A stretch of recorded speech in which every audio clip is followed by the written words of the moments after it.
Hey everyone, me Kevin here, coming to you from London.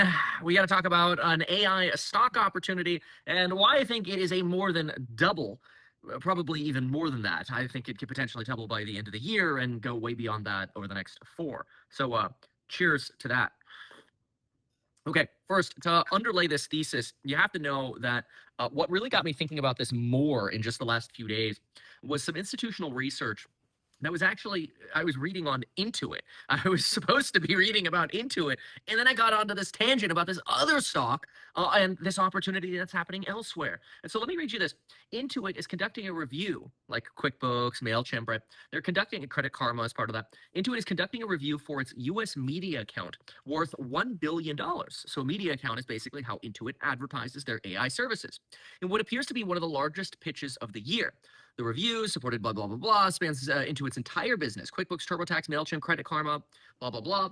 And basically, what they're going to try to figure out how to do is, hey, how can we pitch and promote our AI services that are now integrated in MailChimp and whatever, these other products, to companies and individual small businesses, whatever, so that they use our products not only more, but more efficiently.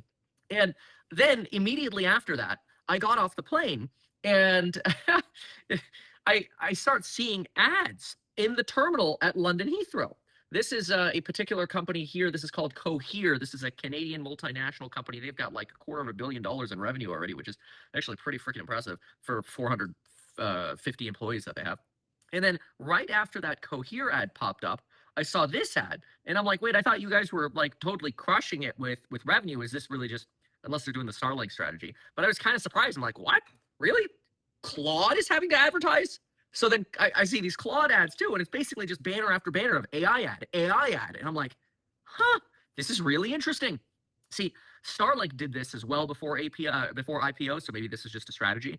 In my opinion, before the SpaceX IPO, Elon Musk dropped the prices of Starlink by 50% and spent a crap load of money on advertising so he could go pitch in his IPO pitch deck how much user growth they've had for Starlink.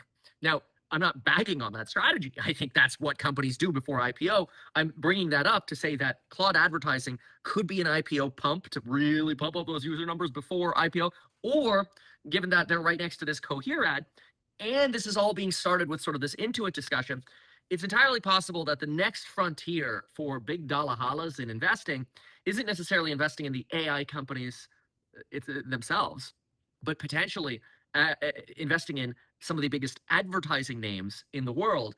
And one of my favorites here is, I hate to say it, but Meta, where it's particularly positioned right now with a PEG ratio under 1.3. It's got an easy double in it, frankly, potentially by the end of the year if software really turns around, though no guarantees there yet.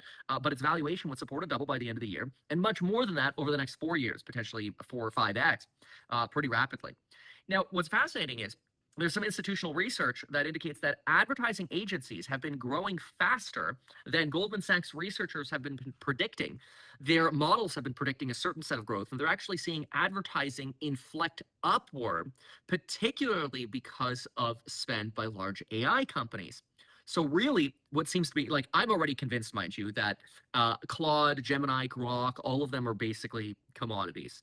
And the biggest and most important thing that you could do is get users. And so I think that's exactly what the fight is for Grok and Meta and for these others, is to get users, except Meta already has the users. See, Elon Musk regularly cites that X, Twitter, has active users of about 600 billion active users per month on X. That's great, but Meta has almost 6 times as many users in their family of apps per day.